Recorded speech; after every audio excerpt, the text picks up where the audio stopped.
부분 들어갑니다. 여러분 요약집에는 7페이지 부분으로 한번 보죠. 문제 푸는 거, 또 문제 푸는 거지만 요약집도 자주 이제 보셔야 돼요. 요약집 몇 번 보라 그랬어요? 보고 있는 중이죠? 3번 봤죠? 예, 네, 3번 봤으니까. 3번 봤잖아요. 예, 네, 수업 들으신 분은 3번 봤습니다. 제가 얘기한 대로 한 사람들만 예습하고 수업 듣고 다시 복습하고 공부해서 3번 봤고. 자, 오늘 지금 간단하게 보죠. 또 보고 있죠? 네, 그럼 또 4번째예요. 자, 그러면 여러분들 스스로 이제 몇 번만 좀 보면 됩니다. 자, 일단 보죠.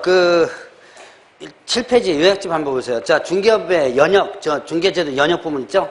자, 중개업의 효시 있었죠? 효시는 고려시대 때 어떤 사람이었다? 객주라는 사람이었다. 객주상인 이런 사람들이었죠? 자, 그러다가 조선 후기로 들어가면서 각회, 집주름 이런 사람이 나와보죠? 그래서 부동산 중개와 관련된 전문업자다라고 했었고요. 자, 그러면서 이제 일제시대를 거쳐서 1961년도에 소개 영업법이 나오죠. 이때는 이제 신고제가 나온다라고 했었습니다. 자, 그 다음에 또 이제 허가제가 지금 현재 어떻게 한다? 등록제로 나오죠. 자, 그러면 자, 재정 목적은 상당히 여러분이 시험 문제 나올 가능성이 높은 것 중에 하나입니다. 반드시 좀 기억을 해놔야지만 되는 건데, 자, 공인중개사의 업무 등에 관한 사항을 정하여 그 전문성을 제고하고, 그다음에 어떻게 한다랬어요? 네, 부동산 중개업을 건전하게 수행하여 국민경제에 이바지함을 목적으로 한다라고 했었죠. 자, 4가지로 나눠진다는 거 구분해 보시고요. 자, 그러면 이제 용어의 정의 부분 보죠. 용어. 자, 가장 먼저 중개란 뭐였죠? 뭐에 대하여? 중개 대상물에 대하여 거래 당사자 간의 매매기원 임대차 그 밖에 권리득실 변경하는 일을 알선하는 것, 이것이 바로 중개다. 그래서 이 법상의 중개는 중개 대상물에 대한 알선만을 얘기한다 그랬죠. 자, 중개 대상물이 아닌 것에 대한 알선은 이 법상의 중개에 해당되지 않는다라는 부분이 있었고요. 자, 그러면 이제 여기서 중개 유형, 상사중개, 민사중개, 지시중개, 참여중개 이렇게 했었죠. 상사중개, 민사중개, 이거는 상사중개는 타인 간의 상행위를 중개해 주는 거다. 그래서 이거는 상법을 정의하는 거라고 그랬고요. 민사중개는 상사중개 이외의 중개가 모두 민사중개에 해당된다고 그랬죠. 자, 그 다음에 지중개, 참여중개 했었죠. 지중개는 단순한 소개만 해주고 보수받는 것을 뭐라 그런다? 지중개라고 그러고, 참여중개는요, 직접 거래가 성사되지만 보수받는 거. 그래서 지중개 형태로서 옛날에 있었던 부동산 전시업, 제가 얘기를 했었죠? 그래서 지중개를 다른 말로 뭐라고도 표현한다? 전시중개 이렇게도 표현한다 그랬죠. 자, 그러면 이제 중개와 다른 개념과의 비교하는 부분. 자, 위임, 중개 2가지. 공통점이 뭐예요? 선관, 주임무가 있고, 그 다음에 타인의 사무를 처리하는 것이 하나의 공통점이다. 그럼 차이점은 위임은 신뢰관계를 기초로 하는데 중개는 신뢰관계를 기초로 하지 않는다. 자, 그 다음에 또 위임은 무상의 원칙이지만 중개는요, 유상의 원칙이라고 그랬죠. 자, 그 다음에 대리 부분. 자, 공통점이 뭐예요? 거래 성립에 조력하는 역할은 그 공통점이고, 자, 그 다음에 차이점. 대리는 거래 당사지만 중개는 단순한 제3자에 불과하죠. 자, 그 다음에 대리는 법률행위지만 중개는 뭐예요? 사실행위죠. 자, 그 다음에 고용, 중개, 공통점 뭐예요? 타인을 위해서 노무를 제공하는 것. 이 노무 제공하는데 뭐 때문에 노무 제공해요? 뭘 받을 목적? 보수를 받을 목적으로 노무 제공하는 것이 공통점이죠. 자, 그런데 차이점. 자, 고용은 일의 완성과 무관하게 보수 지급하지만 중개는 일의 완성이 있어야지만 보수 지급한다. 자, 그 다음에 또 고용은 지시를 받는데, 자, 중개는 지시를 받지 않는 독자적 행위다라는 부분이 있었죠. 자, 도급과 중개 공통점 뭐예요? 일의 완성이 있어야지만 보수 지급한다. 이거 공통점이죠. 자, 일단 도급은 일의 완성 의무가 있고 수령 의무가 있다 그랬죠. 그런데 중개는 일의 완성 의무와 수령 의무가 없다라는 부분 있었고요. 자, 그 다음에 또 현상광고. 그 다음에 중개와 공통점 뭐예요? 일의 완성이 있으면 보수 지급한다. 이거는 도급과 비슷하죠. 자, 그러면 차이점. 현상광고는 광고해봄으로 청약하는데 중개는 반드시 그렇지 않고요. 자, 그 다음에 현상광고는 불특정 다수인에 청약하지만 중개는 특정인에 청약하죠. 자, 그런 차이점들 구분 한번 해보시라라고 했었습니다. 자, 그러면 이제 공인중개사. 공인중개사는 뭐라 그랬어요? 용어적이 이 법에서 자격을 취득한 자. 이거를 누구 뭐라 한다? 공인중개사라고 한다. 자, 그러면 이때 공인중개사 아닌 자 이렇게 하면 누구예요? 예, 자격 취득하지 않은 자를 얘기한다 그랬죠. 자, 중개업이란 3가지 조건이 모두 해당된다 그랬죠. 다른 사람의 의뢰에 의하여 일정한 보수받고 중개를 업을 하는 것. 자, 의뢰받고 보수받고 업한다. 요 세 가지가 모두 해당되지만 업에 해당된다 그랬죠.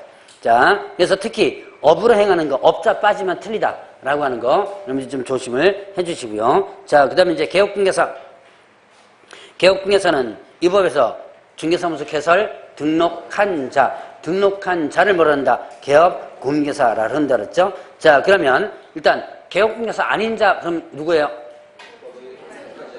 등록하지 않은 자를 얘기하는 거죠. 자, 그러면 이때 이 개업공개사에는 법인인 개업공개사, 공인 개업공개사, 부칙 개업공개사 있었죠. 법인은 다시 일반 법인과 특수법인으로 나눠지고요. 자, 일반 법인은 어떻게 돼요? 이번 등록 기준 갖춰서 등록한 법인이죠. 특수법인은요, 다른 법률에 의해서 중개업을 할 수 있는 법인을 뭐란다? 특수법인이라고 한다. 특히 네 가지, 농협, 지역농협동조합, 지역산림조합, 산업단지관리기관, 자산관리공사 네 가지. 여러분들 조심하라 그랬죠. 자, 농협은요, 자, 여기서 네 가지 중에 한꺼번에 묶어 설명하죠. 등록을 안 해도 되는 법인이 있었죠. 세 가지. 농협, 산림조합, 산업단지관리기관. 등록 안 해도 되죠. 그러나 자산관리공사는 등록을 해줘야지만 된다라는 부분이 있었고요. 자, 그 다음에 또 이 네 가지는 등록 기준 자체가 일단 적용되지 않죠. 자, 그 다음에 또 여기서 농협은 농지와 관련해서 매매기원 임대차 하는 거고, 자, 산림조합은 임야, 그 다음에 또 산업단지관리 공장, 용지, 건물 이런 것들이죠. 자기 업무 관련된 업무에 대한 중개대상물의 범위가 제한되어 있다라고 했었죠. 그러나 업무 지역 자체는 어떻게 돼요? 전국이죠. 자, 얘네들 분사무소 설치할 수 있어 없어요? 있죠. 분사무 책임자 반드시 공인중개사가 아니어도 된다라는 부분이 있었죠. 자, 그러면 이제 부칙개업공개사는 일단 자격증 없지만 옛날부터 해던 사람이라 그랬죠. 자, 부칙개업공개사에 대한 부분도 요즘은 부칙개업공개사에 대한 부분 자체가 시험 문제 나온 게 아니라 전체적으로 묵등기라 가지고 문제 나온다 그랬죠. 모든 개업공개사는 이런 식으로 해서 문제 나옵니다. 그래서 그런데 여러분들 좀 주의하시라. 자, 소속공개사는 뭐예요? 자, 누구에게 소속된? 개업 공인중개사에 소속된 공인중개사로서, 자, 이거는 여기에는 뭐도 포함된다 그랬어요? 개업공개사인 법인의 사원 또는 임원으로서, 자, 공인중개사인 자를 포함한다 그랬죠. 자, 그 다음에 또 중개 업무를 수행하거나 보조하는 자를 말한다 라고 했었죠. 자, 여기서는 소속된 공인중개사로서 공인중개사 빠지면 안 됩니다. 그 다음에 또 하나, 자, 법인의 사원 임원으로서 공인중개사를 포함한다 그랬습니다. 이때 공인중개사 빼고 법인의 사원 임원을 포함한다. OX 그것도 틀리다 그랬죠. 자, 뭐가 꼭 들어가야 돼요? 일단 사원 또는 임원으로서 공인중개사 포함한다는 거. 이게 소속공개사에는 사원 또는 모두가 포함되는 거 아니라 그랬죠. 자, 그 다음에 또 중개보전 뭐가 아니에요? 공인중개사가 아닌 자로서 개업공개 소속되어 중개대상물에 대한 현장 안내 일반 서문 등 단순한 업무를 뭐하는 자, 보조하는 자를 말한다 그랬죠. 아닌 자 조심하고, 얘는 업무 직접 수행할 수 없다 뭐 이런 것도 쓰죠. 자, 나머지는 이제 문제 풀면서 또 한번 정리해 볼 겁니다. 자, 그럼 중개대상물 부분으로 들어가죠. 심의위원회는 아까 했었고, 요약점을 전체 정리하는 게 아니라 중요한 부분만 쭉 한번 하고 나머지는 이제 문제 풀면서 전반적으로 다 한번 정리해 보는 거예요. 자, 중개대상물 하면 5가지. 토지, 그 다음에 건축물 그 밖에 토지와 정착물, 임목, 광업재단, 공장재단 있었죠. 자, 이 5가지만 중개대상물이고 나머지는 중개대상물이 아니다. 자, 이 5가지에 대한 알선만 이 법상의 중개에 해당된다 그랬죠. 자, 그러면 토지는 일필지 전체 일부 다 해당되는 것이고, 건물은요, 일단 건물로서 중개 대상물이 되려면 어떻게 된다? 민법상 부동산 이해하시면 된다 그랬죠. 민법상 부동산이 아니라면 이 법상의 중개대상물이 아니다. 그래서 중개대상 아닌 걸로 판결하는 게 뭐예요? 민법상 부동산, 즉 건물이 아니기 때문에 중개대상 아니다. 세차장 구조물 있었죠. 자, 그와 관련된 부분. 자, 그러나 민법상에 부동산, 즉 건물로서 지붕, 기둥, 벽 요게 없어도 중개로 되는 경우 있죠. 장래 건축 예정인 건물 뭐죠? 장래 건축 예정인 건물 분양권 있죠. 분양권은 중개대상물에 해당이 된다라는 부분이 있었죠. 자, 그러면 일단 여기에서 토지의 정착물 부분이 있었죠. 자, 토지의 정착물, 수목의 집단, 미분류과실 이런 것들 그 자체는 중개대상물이 아니라 그랬죠. 그런데 이게 뭘 갖춘다면 명인, 방법을 갖춘다면 중개대상물에 해당이 된다라고 했었습니다. 자, 그러면 이제 임목광업재단, 공장재단 부분. 자, 임목 임목 등기를 하려면 일단 기본적으로 어떻게 해야 돼요? 임목 등록 원부에 기재하고 등기하라 그랬죠? 자, 임목 등록 원부는 어디 있다 그랬어요? 행정관청에 있다 그랬죠? 시군 행정관청에 있습니다. 임목 등록 원부에 등록을 하고 임목 등기를 해주면 된다. 자, 그럼 임목 등기를 하게 되면 토지등기부 표제부에 어떻게 한다? 확인할 수 있다 그랬죠? 토지등기부 표제부에서 확인할 수 있다. 자, 그러면 임목 등기된다면 어떤 권리가 있다 그랬어요? 소유권, 저당권 두 가지 권리가 생긴다라고 했었죠? 소유권이 생긴다는 것은 토지와 분리해서 별도로 판매할 수 있는 거고, 자, 저당권이 생긴다는 것은 토지와 분리해서 임목에만 돈을 빌릴 수 있는 거다 그랬죠? 자, 그럼 이때 저당권 설정할 때는 뭐 하라 그랬어요? 보험 들으라 그랬죠? 저당권 설정할 때 보험 들으라 그랬습니다. 자, 그거 조심하시고요. 자, 그 다음에 지상권자 또는 토지의 임차권, 토지의 임차인에 속하는 임목이 저당권의 목적에 됐을 경우는 저당권 승낙을 얻어야지만 포기할 수 있다라는 부분이 있고요. 자, 법정 지상권 인정된 부분이 있었죠? 임목 소유자, 그 다음에 또 토지에서 달라졌을 때는, 자, 그러면 이때 벌채된 임목에 대해서 이행기가 도래되기 전에 경매 신청이 가능하다 그랬죠? 이 벌채된 임목에 저당권 효력이 미친다? 벌채된 임목에 저당권 효력이 미친다라고 했었죠. 자, 그 다음에 광업재단과 공정재단. 자, 일단 재단 공장 소유자는 하나나 아니면 둘 이상의 공장을 재론 설정하여 뭐 저당권의 목적으로 할 수 있다라고 했었습니다. 자, 소유자가 틀릴 때도 마찬가지라고 그랬죠. 자, 그 다음에 또 구성물의 양도 안에 있는, 자, 재단 등기에 됐으면 그 안에 있는 목적물을 기본적으로 자, 양도할 수 없다 그랬죠. 자, 그래서 이거는 재단에 있어서 구성물은 분리하여 양도하거나 소유권의 권리, 압류, 가압류, 가처분의 목적이 될 수 없다라는 부분이 있었고요. 이때 재단이 여러 개의 공장이 이루어진 경우에는 개별목이 가능하고 재단 목록은 등기부 일부로 보고 등기된 목록이 기재된 사항은 등기된 것으로 본다고 그랬죠. 자, 저당권 설정을 반드시 하라고 그랬죠. 재단 등기 후에 언제까지 하라고 그랬어요? 10월 이내. 10월 이내라고 그랬죠. 재단 등기 후 10개월 이내에 하라라고 했었습니다. 만약에 설정하지 않는다면 등기 효력이 소멸된다라고 했죠. 자, 그러면 이제 중개대상물과 중개대상 아닌 것, 사적 거래가 불가능한 것, 자, 국유재산 중 행정재산, 보존재산, 사유가 될 수 없는 공유수면, 바다, 공도 이런 것들 일단 사적 거래가 불가능하다. 자, 그 다음에 또 중개의 여지가 없는 것, 경매, 공매, 부동산, 공용, 수용, 상속, 증여, 대상 부동산들 일단은 중개가 못한다 그랬죠. 자, 제가 아마 이 경매 등기가 있는 부동산, 경매 대상 부동산, 자, 경매 등기가 있는 부동산, 그 다음에 또 경매 대상 부동산. 자, 경매 등기하는 부동산. 이거 중개대상물 이다 아니다? 예, 이거는 대상물에 어떻게 돼요? 해당이 된다 그랬죠? 그러나 경매 대상 부동산은 대상물이 아니다. 근데 이건 문제는 목적물이 물건은 하나 똑같이 하나 가지고 상황에 따라 판단한다 그랬죠? 자, 경매 등기하는 것은 소유자가 가지고 있는 입장이라고 그랬고 경매 대상은 같은 목적물이 법원에서 지금 경매로 진행되고 있는 거라 그랬죠? 목적물 하나 가지고 소유자가 가지고 있는 것과 경매가 지금 진행되고 있는 것 이렇게 표현이 틀려진다. 그래서 이렇게 되면 이건 대상물인데 이건 대상물이 아니다. 요거 좀 구분을 해보라 그랬습니다. 자, 그 다음에 국내사법리에서 중개제한지 하는 것, 어업재단, 항만운송사업재단, 선박항공기 이런 것들은 중개대상은 아니라 그랬죠. 자, 그러면 이제 중개대상 권리가 아닌 것, 점유권, 질권, 분묘기권이 있었고요. 자, 특허권, 저작권, 광업, 부자단, 공장제 분리된 각종 권리들 이런 것들 중개대상 권리가 아니다라는 부분이 있었습니다. 자, 그래서 중개대상물과 관련된 부분은 요 정도까지만 정리하고 문제로 바로 이제 들어가도록 하죠.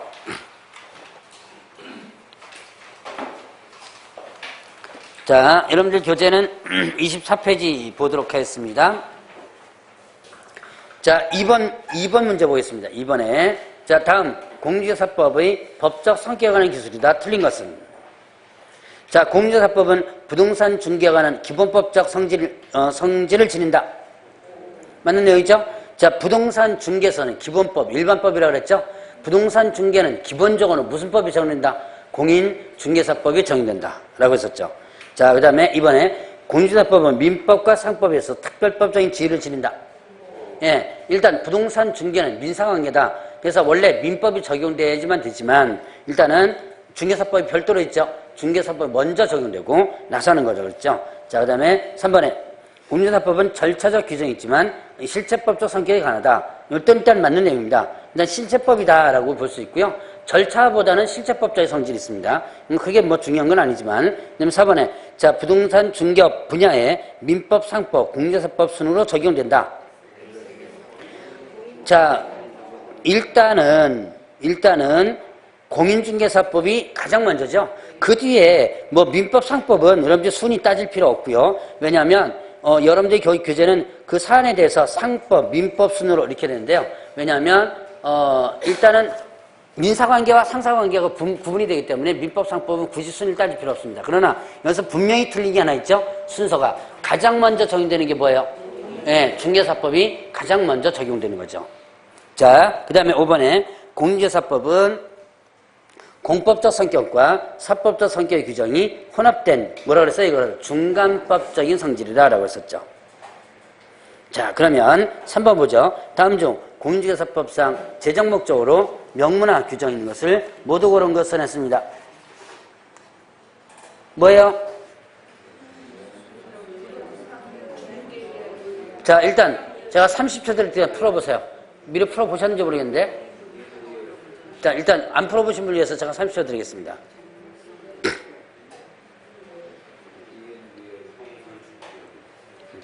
우선 그만 눈에 들어오죠? 자, 일단 어떻게 한다? 건전하게 육성한다. 뭐 건전하게 육성하는 건 맞긴 맞는 것 같은데 뭐를요? 네, 부동산 업이 아니고 부동산 중개업을. 자, 그 다음에 전문성을 제고한다. 자, 전문성 제고 맞는 거죠? 네, 전문성을 제고하여 뭐 이렇게 있죠. 자, 그다음에 개업 공인중개사의 공신력 제고한다. 개업 공인중개사의 공신력 제고한다. 자, 일단 개업 공인중개사에 관련된 부분이 아니라 뭐라 했어요? 공인중개사의 업무 등을 정한다 그랬죠? 자, 그 다음에 공신력 제고는 내용이 아예 없는 거죠. 자, 그 다음에 국민경제에 이바지한다. 맞는 내용이죠. 자, 그러면 뭐와 뭐가 지금 뭐가 있죠? 예, 니은하고 리을이죠. 니은, 리을 이렇게 되죠. 자, 그래서 이 지금 재정 목적이 하나밖에는 문제가 안 나는데 재정 목적은 좀 기억을 좀 해놔야 돼요. 자, 보죠. 재정 목적 관련된 부분은 일단 네 가지로 구분하죠. 네 가지로 구분합니다. 자, 일단 처음에 뭐였죠? 공인중개사의 업무 등에 관한 사항을 정한다 그랬죠. 정하여 그 다음에 또 그 전문성을 제고한다 그랬죠. 그 다음에 또 부동산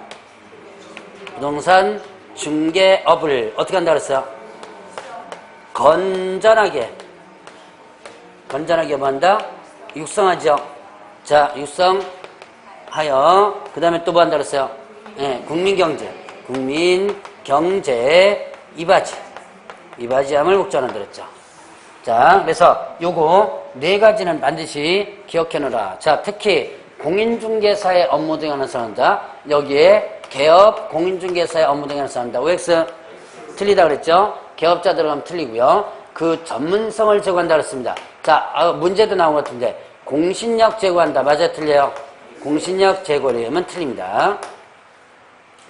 자, 요거 조심할 게 옛날 중개사법에는요. 그 부동산 중개법 시절에는 공신력 제고가 있었어요. 옛날 문제는 이런 게 있었습니다. 자, 근데 지금은 없어요. 그래서 지금은 공신력 제고가 아닌 뭐다?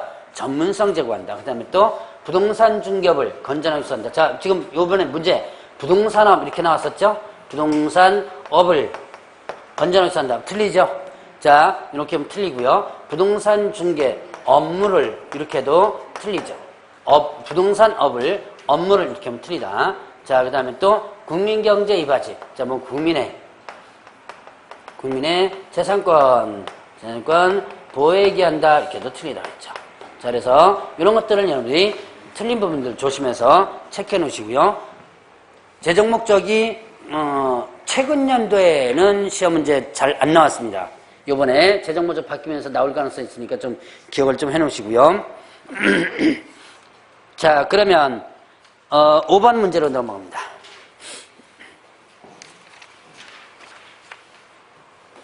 5번. 자, 공인중개사 법령에서 사용하는 용어의 정의로 옳은 것은 1번. 공인중개사는 이 법에 의한 공인중개사 자격을 취득하고 중개업을 영위하는 자를 말한다.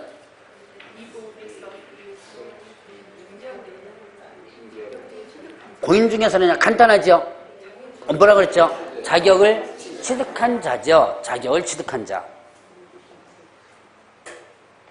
자, 2번. 개업공개사는 이 법에서 중개사무소 개설 등록한 공개사를 말한다.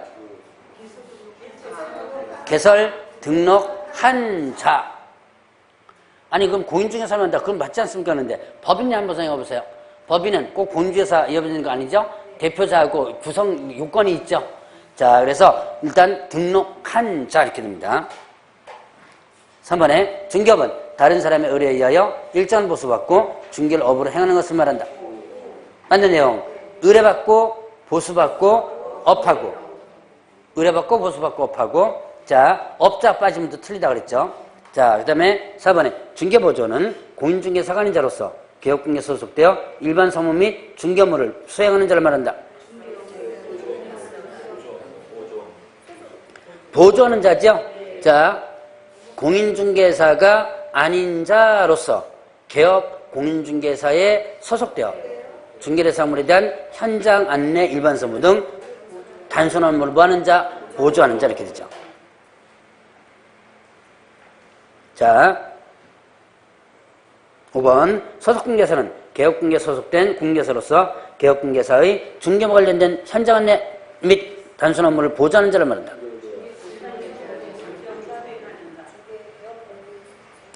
자, 지금 이렇게만 되면 단순하게 보조만 하는 자를 말하는 거죠. 자, 얘는 뭐도 할 수 있어요? 업무를 수행할 수도 있죠. 업무를 수행하거나. 그러니까 업무를 수행하거나 하는 부분이 빠졌죠. 그래서 틀린 거예요. 그럼 당연히 보조할 수도 있죠. 소속공개 보조할 수도 있지만 업무 수행자가 일단 빠져서 틀리다. 자, 그 다음에 6번. 공인중개사법상 용어의 정의에 관하여 가장 바르게 말한 것은 이 용어의 정의 문제가 시험 문제 나오면요.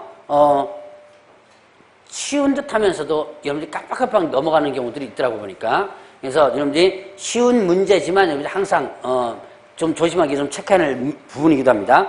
자, 1번에 중개업이란 중개사무소 개설 등록하고 다른 사람의 의뢰에 의하여 일정한 보수받고 중개를 업으로 하는 것을 말한다. 맞는 내용? 틀렸습니다. 자, 중개업이란 등록 여부를 따지지 않는다 그랬죠? 자, 중개업은 뭐예요? 자, 여기서 보면 중개업은 일단 뭐 한다? 자, 보수받고 의뢰받고 보수받고 다시. 자, 의뢰받고 그 다음에 보수받고 업하는 거죠? 이거는 등록 여부를 떠난다 그랬죠? 자, 등록을 하고 의뢰받고 보수받고 업한다면 적법한 행위가 되는 거고, 그 다음에 등록하지 않고 의뢰받고 보수받고 업한다면 불법 행위가 되는 거죠. 불법이 뭐예요? 소위 말하는 무등록 중개업이죠. 무등록 중개업 하다 보면 형벌 어떻게 돼요? 무등록 3-2죠. 자, 그러니까 일단은 등록 여부를 떠나서 이걸 따지는 겁니다. 그러니까 개설 등록하고 하는 부분 틀린 거죠. 자, 그 다음에 또 이번에 자, 개업공개사라고 하면 공인중개사로서 이 법에 의하여 중개사무소 개설 등록한 자를 말한다.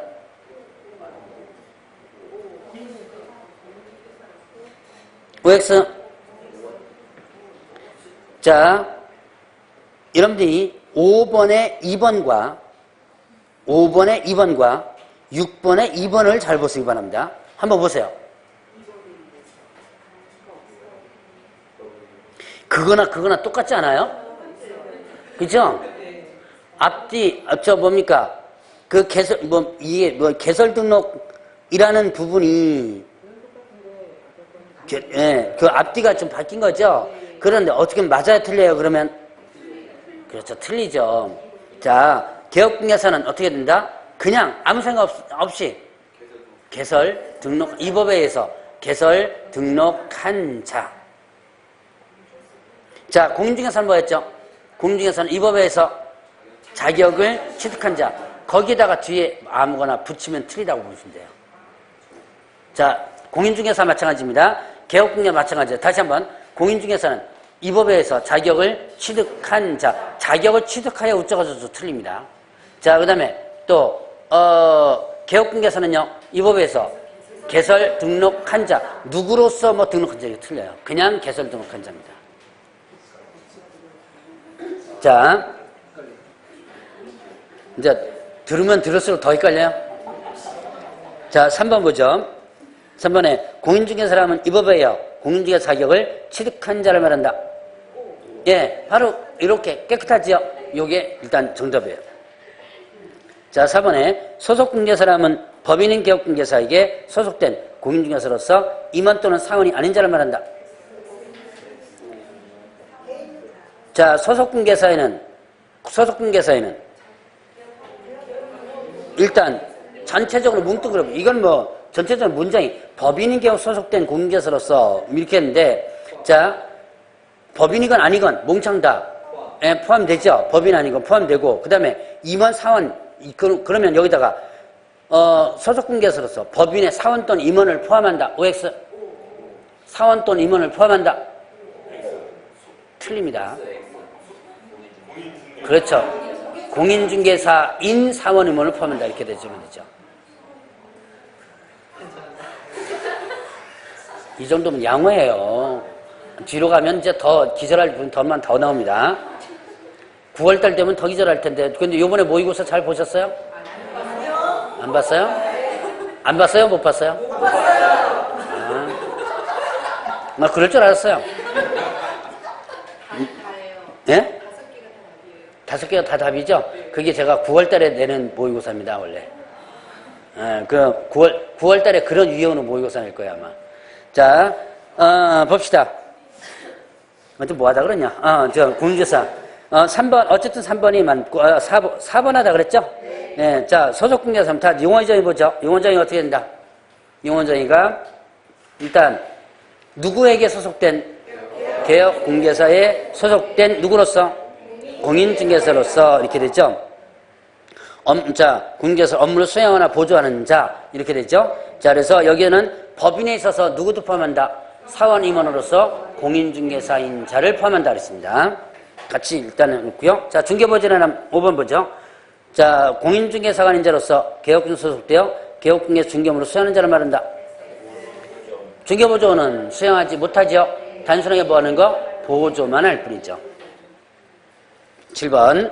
자, 다음 공인중개사법에서 사용하고 있는 용어장에 관련한 것 가장 옳은 것은 1번에 우연한 기회에 단 1회 다른 사람의 의뢰에 의하여 주택에 관한 전세권 설정일을 알선하여 주는 행위는 중개에 해당하지 않는다. 중개에 해당됩니다. 중개업에 해당되지 않죠. 자, 알선은 중개죠. 자, 이 중개란 용어정의가 뭐예요? 다시 한번 중개란 용어정의가 중개 대상물에 대하여 거래 당사자 간의 매매견 임대차 그 밖에 권리득실 변경한 행위를 알선하는 것. 그러니까 전세권 알선했죠. 이건 중개죠. 그러나 계속성 반복성이 없으니까 뭐예요? 업은 아니죠. 이번에 유무형의 재산적 가치 양도에 대하여 권리금을 수수하라고 중개한 것은 공인중개사법상의 중개행위에 해당한다. 뭐죠 이게? 유무의 재산적 가치 이거 뭐예요? 권리금이죠. 권리금은 중개 대상물 자체가 아니죠. 그럼 이거를 알선했습니다. 그럼 이 법상에 중개에 해당되지 않죠. 그 다음에 3번에 한국자산관리공사 행하는 부동산 구매나 법원 경매는 공개 막연한 절차를 통하므로 중개행위가 개입될 여지가 없다. 맞는 내용이죠? 자, 공매부동산, 경매부동산 공개 매각을 통해서 하죠. 그렇기 때문에 끼어들 수 없다. 그래서 여기는 중개행위가 개입될 여지가 없다. 그럼 이거는 중개사법 자체가 적용되지 않는 거죠. 자, 4번에 중개인이라 함은 법정 중개를 사물에 대하여 거래 당사자 간의 매매견 임대차에 관한 행위만을 알선하는 것을 말한다. 행위뿐만 아니라 그 밖에 권리되실 변경이죠. 자, 그 다음 5번에 개업공개사가 중개보수 받지 않고 행한 중개인은 공개사법이 적용되지 않는다. 자, 지금 보수받지 않고 무상으로 한 거죠. 중개사법 적용되죠. 자, 개업 공인중개사가 특정인에게 무료로 중개해줬습니다. 보수받지 않았죠. 그럼 중개업에 해당된다, 안 된다? 네, 된다. 자, 원래 업이란, 중개업이란 뭐예요? 저게 세 가지. 의뢰받고 보수받고 업 세 가지가 모두 해당되죠. 근데 보수 안 받았을 때 이게 업이 되느냐 안 되느냐. 자, 개업 공개사는 등록한 자죠. 그럼 뭐 때문에 등록한 거예요? 중개업을 하기 위해서 등록한 거죠. 그렇기 때문에 특정인에게 무료로 해도 이건 당연히 중개업에 해당되고, 그 다음에 또 당연히 어떻게 중개사법 적용되고 손해배상 책임이 다 있습니다. 자, 그러면 9번 문제로 들어갑니다. 다음 용어의 정의상 중개와 관련한 설명이다. 옳은 것과 틀린 것을 순서대로 바르게 된 것은 했습니다. 기억에 부동산 중개인은 재산상의 법률 행위에 해당한다. 중개 행위는 법률 행위가 아니죠. 뭐라고요? 사실행위죠. 중개 행위의 대상은 법률행위죠. 매매, 교환, 임대차를 알선하는 거죠. 매매, 교환, 임대차는 뭐예요? 매매, 교환, 임대차는 법률행위죠. 이 법률행위를 알선하는데, 그러니까 중개의 대상은 법률행위지만 중개의 자체는 뭐다? 사실행위죠. 그럼 기억 맞아 틀려요? 네, 틀리죠. 이은혜, 그 밖의 권리에는 저당권, 유치권, 질권 같은 담보 물권 모두가 포함된다. 그 밖의 권리에는 저당권 있죠. 자, 유치권 되기도 합니다. 될 수 있습니다. 그렇죠. 유치권의 성립은 안 된다 그랬죠. 이제 이전은 가능성이 있다 그랬죠. 질권 자체는 아예 안 되고요.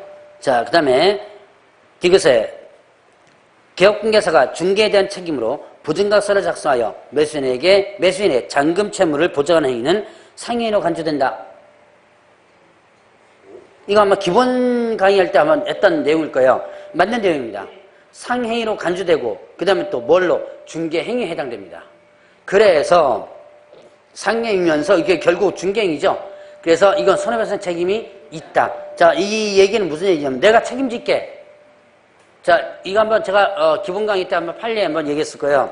중개를 해주는데 아무래도 매도인 측에서 매수인 측을 너무 못 믿어요. 그러니까 가운데서 개업공개에서 뭐라 해요? 내가 책임질게. 자, 보증금 좀 뭡니까? 잔금 지급하는 거 이런 건 내가 책임질 테니까 걱정 말고 계약 체결하라고. 근데 매도인이 뭐라 그래요? 책임지려면 여기다 써라 그랬어요. 진짜 쓴 거예요. 이거 중개행위에 해당된다. 즉 상해에 해당된다는 얘기예요. 자, 그 얘기입니다. 그 다음에 리얼에 공인중개사 자격증과 등록증을 대여받아 중개사무소를 운영하는 갑이 직접 거래 당사자로서 중개사무소를 방문한 을과 임대차 계약을 체결한 경우 갑의 행위는 중개행위에 해당하지 않는다. OX? 아까 했던 것 같은데요. 예. 자, 대여받은 자가 의뢰인으로부터 의뢰받았죠? 근데 이거를 갖다가 내가 직접 체결했죠? 근데 계약서는 누구 명의로 쓴 거예요? 그 등록한 자 명의로 쓴 거죠? 자, 이거는 중개행위에 해당되지 않는다. 이건 직접 거래에 해당됩니다. 직접 거래에 해당될 뿐 중개행위 아니다. 그러면 뭐예요? XXO인가요? 그렇게 되죠? 자, 그러면 10번 문제 보죠. 다음 중 공인중개사법상 중개와 관련한 설명으로 옳은 것으로 묶인 것은 1번에 중개대상물에 대한 거래를 중개했다 하여도 보수를 받지 않았다면 중개업이라고 할 수 없다.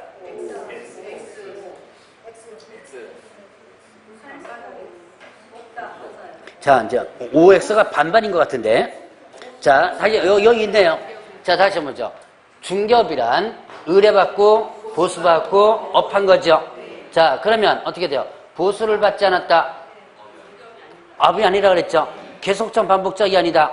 업이 아니라 그랬죠. 업이란 계속성 반복성 개념이죠. 자, 보수받지 않았다. 그래서 이 판례도 있었죠. 보수를 받기로 약속하고 중개일을 했는데 아직까지 보수를 받지 못했다면 이건 뭐다? 예, 업이 아니다라는 부분이 있었죠. 자, 그래서 여기서는 보수를 받지 않았다면 중개업을 할 수 없다. 근데 여러분 잠깐 X라고 하신 분이 헷갈린 게 금방 제가 얘기했던 것 때문에 그런 것 같아요. 개설 등록한 자가 금방 얘기했던 게 바로 전 문제 개설 등록한 자가 보수를 받지 않고 한 것은 업입니다. 왜냐? 이 사람은 목적이 등록한 목적이 뭐예요? 중개업을 목적으로 했죠. 그런데 등록한 자가 특정인에게 무료로 중개해줬다. 이거는 뭐다? 중개업에 해당된다는 얘기예요. 그러나 일반적인 등록하지 않은 자가 보수받지 않았다면 이건 업이다, 업 아니다? 업이 아니다. 기본적 틀. 자, 다시 한번 기본적 틀로서 자, 의뢰받고 보수받고 뭐한다? 업한다. 이거는 요 세 개가 모두 해당되지만 업에 해당되고 하나라도 빠지면 일단 업이 아니라는 얘기. 그렇게 하면 여러분들이 좀 구분 한번 해보세요. 자, 그러면 니은의 중개의 대상 행위는 모두가 법률 행위로서 이는 채권 행위와 물권 행위를 포함한다. 자, 보죠. 중개행위의 대상 행위는 모두가 법률행위다. 모두가 법률행위, 매매, 교환, 임대차, 그 다음에 또 저당권 설정 행위 다 법률행위죠. 자, 그 다음에 이는 채권행위, 물권행위를 포함한다. 맞죠? 자, 임대차 이거는 채권행위죠. 그 다음에 또 뭐 저당권 설정이 물권행위죠. 자, 둘 다 포함되는 거죠. 그 다음에 디귿 개업중개사가 경매대상 부동산에 관하여 권리분석, 권리분석 및 매수정 대리 행위를 하는 행위는 중개라고 볼 수 없다. 권리분석 취득할선 매수정 대리 업무 이거 중개 행위에 해당돼야 안 돼요? 자, 이걸 여러분 중개냐 아니냐 따지는 거예요 지금. 중개 행위에 해당 안 되죠? 이거는 소위 말하는 뭐예요? 겸업이죠. 겸업. 자, 경매에 대한 권리분석이나 취득할선이나 매수정 대리 업무는 소위 말하는 뭐다? 겸업이지 중개행위에 해당되지는 않는다라는 부분이에요. 자, 그럼 리얼에 다른 사람의 의뢰에 의하여 금전 소비대차 행위를 일정 보수받고 계속적 반복적으로 알선한 경우 중개업에 해당한다.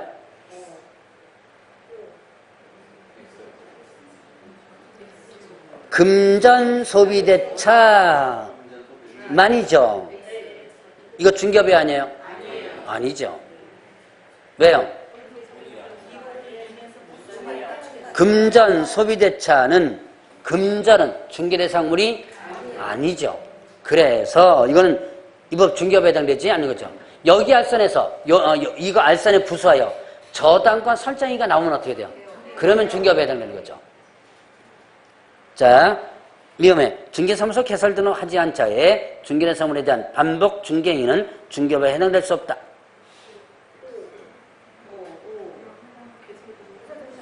자, 개설 등록하지 않은 자가 중개대상물에 대한 반복적인 중개일을 합니다. 중개업에 해당? 일단 된다. 일단 중개업에 해당된다고 여기서는 나왔는데요. 어쨌든 그냥 된다고 보죠. 이게 보수에 대한 개념이 사실은 좀 애매해요. 여기 보수를 받고라는 개념을 좀 써놨으면 좀 좋았을 텐데, 그러니까 이게 저도 이제 문제를 만들지만, 저도 문제 만들다 보면 오류 많이 나요. 모의고사 때도 가끔 보면 뭐 정답 하나짜리, 두 개짜리, 막 세 개짜리 나오고 그러는데, 여기서는 조금은 좀 부족해요. 일단은, 중개업에 해당된다라는 부분이 일단, 해당된다라고 일단 체크해서, 그리고 해당될 수 없다니까 어떻게 돼요? 틀린 것을 일단 체크해 놓는데, 조금 더 정확하게 만약 했다면, 보수라는 얘기가 좀 들어갔으면 좋았다는 거죠. 네, 보수를 받으면서, 등록하지 않은 자가 보수 받으면서 반복적으로 중개했다면 이건 중개업에 해당되는 거죠. 근데 보수라는 얘기를 일단 안 했지만, 그거에 대한 개념, 일단은 중개업이라는 부분을 업의 보수에 대한 개념이 들어가니까, 일단 틀렸다라고 볼 수 있습니다. 그래서 일단은 여기서는 옳은 것으로 묶은 것은 뭐예요? 기역, 니은, 디귿이고, 그 다음에 또 틀린 것은 뭐다? 리을, 미음, 이게 틀린 거죠. 그러니까, 자, 미음도 일단 틀렸다고 보고, 중개업에 해당될 수 없다가 아니고 해당된다. 이렇게 구분하면 됩니다. 자, 그럼 1번은 여러분들 풀어보시고 12번 문제로 보죠. 자, 중개와 다른 개념과를 비교 설명한 것이다. 틀린 것은 했습니다. 1번에 자, 고용은 제공된 노무에 대한 일의 완성이나 일정한 결과의 성부를 고려하지 않고 보수가 지급된다는 점에서 거래계약의 성립을 보수지급 요건하는 중개행위와 구별된다. 예, 맞는 내용. 자, 고용은 일의 완성이나 결과의 여부에 상관없이 보수를 지급하죠. 월급날 월급 주죠. 자, 그러면 이 중개는 어떻다? 일의 완성이 되지만 보수 지급하죠. 이제 그런 데서 차이점이 나타나는 거.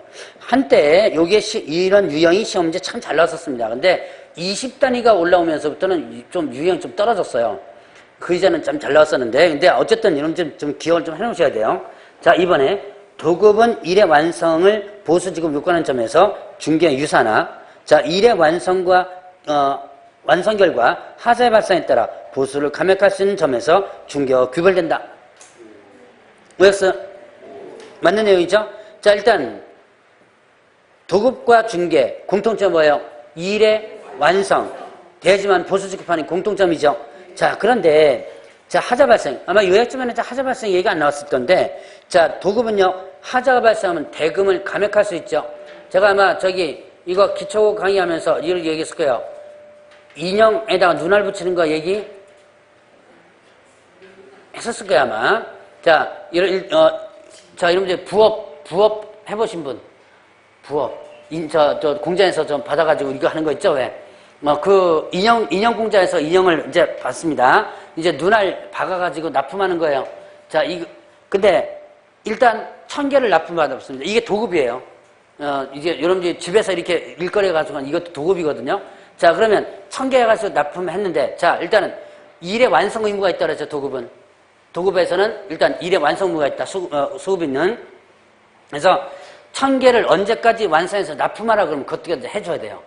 이게 바로 일의 완성 의무입니다. 자, 그래서 해가지고 이제 공장에 갑니다. 납품하러. 가면, 그러면 수령 의무가 있다 그랬죠. 공장에서는 그걸 또 받을 의무가 있습니다. 받는데, 그냥 받는 게 아니라 뭐 하는 거예요? 쭉 펼쳐보고, 검사하죠? 검사해가지고 앞에 붙일 눈알이 뒤에 붙어 있는 경우도 있죠? 자, 그런 것들을 어떻게 한다? 골라냅니다. 골라내고 나서 나머지에 대한 대금을 줘요.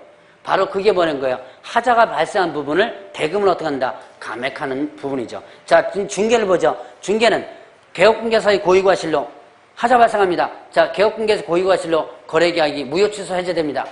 그럼 나 반만 줘 할 수 있어 없어요? 없죠? 아예 못 받죠? 자, 그런 부분에서 차이점 있는 부분이다 라고 했었죠. 자, 그 다음에 3번에 위임과 중개는 유사하나, 자, 중개는 반드시 의뢰인과 개업공개사 간의 신인관계에 기초하는 점과 유상을 원칙으로 하지 않는 점에서 위임과 구별된다. 이게 뭐예요? 신인관계, 유상, 이건 뭐죠? 중개가 아니고 위임이죠, 위임. 중개가 아니고 이건 위임입니다. 그래서 3번이 틀린 부분. 4번에 공개사법은 본인의 허락 유무를 떠나 거래 당사자 쌍방을 대리하는 행위를 금지하나, 민법은 본인의 허락이 있으면 쌍방 대리가 허용된다는 점이 구별된다. 예, 맞죠? 자, 일단 쌍방 대리나 이런 거 일단 중개사법에는 금지행위에 해당되죠. 그런데 자, 민법에서는 본인의 허락이 있으면 일단 허용이 되죠. 그 다음에 5번의 현상 광고는 지정된 행위의 완성을 목전한 점에서 도급 중개 의사나 그 청약을 불특정 다수인에게 대한 광고에 봉변한 점에서 중개와 구별된다. 차이점들 한번 구분해 본 거죠. 자, 13번 좀 쉬었다 하시죠.